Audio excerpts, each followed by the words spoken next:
बिस्मिल्लाहिर्रहमानिर्रहीम। अस्सलाम वालेकुम। My name is Mohammad Awais और आज हम इलेक्ट्रोस्टैटिक्स के टॉपिक 12.2 उसको हम देखेंगे। इसमें हम आज देखेंगे फील्ड ऑफ फोर्स क्या होता है, इसके ऊपर हम बात करेंगे। और उसके बाद हम देखेंगे कि इलेक्ट्रिक फील्ड इंटेंसिटी क्या होती है, इसकी डेफिनेशन को देखेंगे, इसका फार्मूला देखेंगे और इसका कंसेप्ट क्या है, उसके ऊपर हम बात करेंगे। पहले हम देखते हैं फील्ड ऑफ फोर्स क्या है। फील्ड ऑफ फोर्स के ऊपर बात करने से पहले एक तो बात करना यहाँ ज़रूरी है। देखें, जो कूलम्स लॉ है और जो न्यूटन्स का यूनिवर्सल ग्रेविटेशनल लॉ जो था, वो हमें फोर्स और उसकी डायरेक्शन तो बता देता है, लेकिन फिर भी कुछ ऐसा एक दो सवाल हैं जो वो जवाब नहीं दे पाते। जैसा कि ये जो दोनों फोर्सेस हैं, जो ग्रेविटेशनल फोर्स है और जो कूलम्स की फोर्स है, जो इलेक्ट्रिक फोर्स है, ये कहाँ से आती हैं, इनका ओरिजिन क्या है, इनके ओरिजिन ऑफ फोर्स क्या है, एक ये हमें नहीं पता चलता है। और दूसरा इसका जवाब जो हमें नहीं मिल पाता वो ये है कि जो फोर्स है ये दूसरे मैस के ऊपर कैसे ट्रांसमिट होती हैं और दूसरे चार्ज के ऊपर कैसे ट्रांसमिट होती हैं। अब ये सवाल हमें जो है इसका जवाब नहीं मिल पाता है। तो जो पहला सवाल है कि इनका ओरिजिन क्या था, ये अभी तक अननोन है, इसका अभी तक कोई जवाब नहीं है। बस ये आप समझिए नेचर की तरफ से है, अल्लाह ताला की तरफ से एक फ़ोर्स है जो ग्रेविटेशन की फ़ोर्स है वो है। इसी तरह वो जो चार्ज की फ़ोर्स होती है वो है। लेकिन माइकल फैराडे, एक साइंटिस्ट है माइकल फैराडे,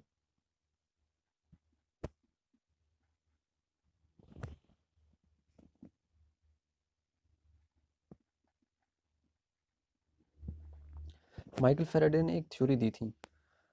इसकी थ्योरी के मुताबिक ये कहते हैं कि ये चार्ज की इंट्रिंसिक प्रॉपर्टी है। इंट्रिंसिक कौन सी प्रॉपर्टी है? इंट्रिंसिक।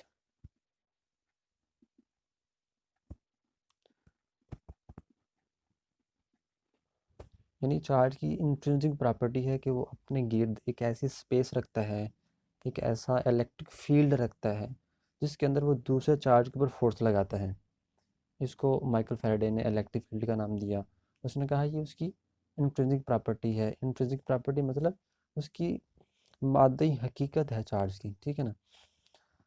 अब ये जो फील्ड है, इसके अंदर अगर आप कोई चार्ज रखेंगे तो उसके ऊपर फोर्स लगाएगा। फॉर एग्जांपल हमारे पास एक चार्ज है, हम कहते हैं ये हमारे पास चार्ज क्यों है। अब इसके गिर्द ये देखें,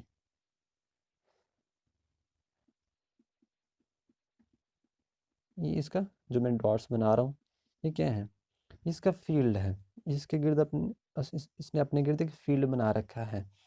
तो ये इसकी इंट्रिंसिक प्रॉपर्टी है, ये अपने गिर्द एक फील्ड रखता है, चाहे इसके पास चार्ज हो या ना हो, इसके इर्द गिर्द चार्ज मौजूद हों या ना हो, इसके पास ये फील्ड रहेगा। लेकिन इस फील्ड का हमें पता कब लगेगा? जब हम बाहर से एक चार्ज, जो टेस्ट चार्ज है, वो हम इस फील्ड के अंदर लेके आएंगे जब, तो ये फील्ड इसके ऊपर एक फोर्स लगाएगा जिससे हमें पता चल जाएगा कि यहाँ पर क्या है, यहाँ पर फील्ड मौजूद है। अब ये तो बात होगी फील्ड की, और इन्हीं फील्ड को हम फील्ड्स ऑफ फोर्स भी कहते हैं, ठीक है। यानी कि ये fields of force, electric field, ये एक ही बात है। ये तो होगी फील्ड की बात। अब फील्ड की स्ट्रेंथ की बात भी होनी चाहिए, ठीक है ना। अब जो फील्ड है उसके अंदर कितनी स्ट्रेंथ है कि वो चार्ज के ऊपर कितनी फोर्स लगा सकता है। तो इस स्ट्रेंथ को हम इलेक्ट्रिक फील्ड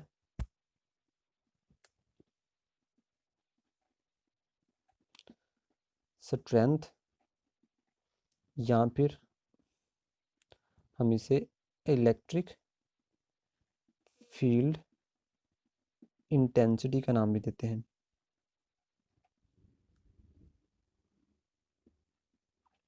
इसके दो नाम हैं, इलेक्ट्रिक फील्ड स्ट्रेंथ कह लें या इलेक्ट्रिक फील्ड कह लें। ये क्या है, इसका फार्मूला होता है E is equal to force और charge.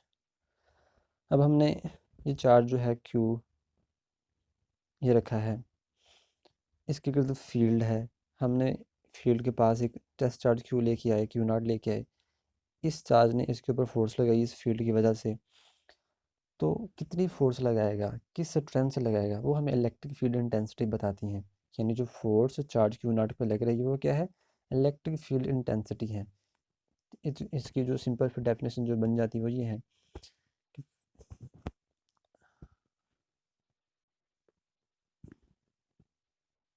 Force per unit charge. ठीक है जी, इलेक्ट्रिक फील्ड इंटेंसिटी की जो डेफिनेशन बन जाती है सिंपल सी है, force F per unit charge. तो यहाँ पर हमने क्या लिया है, क्यू नॉट लिया है, तो इसका जो फार्मूला बन जाता है फिर वो simple F over Q not बन जाता है। ठीक है जी, याद रखें कि ये एक वेक्टर क्वांटिटी है। ठीक है जी, ये एक वेक्टर क्वांटिटी है और इसकी डायरेक्शन भी वही होगी जो फोर्स की डायरेक्शन होगी। ठीक है, इसकी डायरेक्शन फोर्स की डायरेक्शन की तरफ ही होती है और इसका जो यूनिट है एसआई सिस्टम, इसका यूनिट जो है वो होता है न्यूटन पर कूलम। अब हम बात करते हैं कि अगर हमारे पास एक चार्ज क्यू है और ये इसका एक फील्ड है,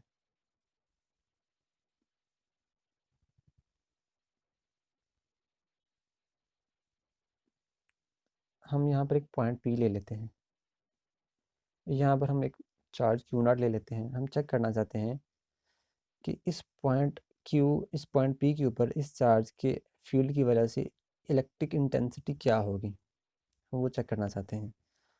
तो ये जो क्यू चार्ज है ये इसके ऊपर फोर्स लगाएगा, वो फोर्स हम जो पहले कूलम जूल पढ़ाए हैं उससे हम निकाल सकते हैं, जो कि है F is equal to 1/4πε0 q naught over r square. ये आपका Q1 चार्ज हो जाएगा, ये Q2 चार्ज हो जाएगा, यहाँ पर हमारे पास Q और Q नॉट है। तो ये फोर्स निकल आएगी जो Q और Q नॉट पे लगाता है। अब आप इलेक्ट्रिक इंटेंसिटी का फार्मूला देख रहे हैं, यहाँ पर इसको यूज़ करेंगे तो जो F का हमारे पास जो फार्मूला है वो यहाँ पर पुट कर देंगे, तो ये आ जाएगा 1/4πε0 क्यू नॉट आर स्क्वायर।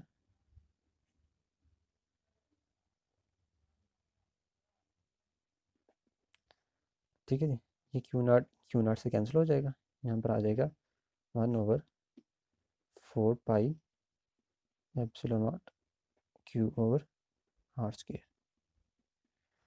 ये हमारे पास इलेक्ट्रिक इंटेंसिटी आ गई है एट पॉइंट पी। ठीक है जी, यानी कि ये यूनिट एक पॉइंट चार्ज की वजह से एक ख़ास पॉइंट के ऊपर हमने इलेक्ट्रिक इंटेंसिटी को निकाल लिया है। यानी कि ये हमें एक फ़ायदा है इस फार्मूले का कि हम किसी भी पॉइंट के ऊपर हम इलेक्ट्रिक इंटेंसिटी को निकाल सकते हैं। तो अगर हम इसको इन वेक्टर फॉर्म लिखना चाहें, इन वेक्टर फॉर्म, तो आप क्या करेंगे, सिंपल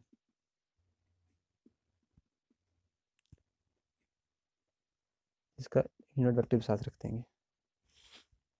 ठीक है ना, ये इसके ऊपर फोर्स लगाएगा इधर को, तो जो इसका यूनिट वेक्टर है वो कुछ ऐसा होगा। ठीक है, उसी डायरेक्शन में। तो आज के जो वीडियो में है उसमें हमने फील्ड्स ऑफ फोर्स के बारे में बात की हैं, इलेक्ट्रिक फील्ड इंटेंसिटी के बारे में बात की हैं, उसकी डेफिनेशन को देखा है, उसके फार्मूले को देखा है, और फिर हमने एंड पे एक इलेक्ट्रिक इंटेंसिटी निकाली है कि पॉइंट पी के ऊपर। ठीक है, ये आपको समझ में आ जाना चाहिए कि ये हमने कैसे किया है। तो आज के लिए इतना रखते हैं। तो वीडियो देखने के लिए थैंक यू सो मच।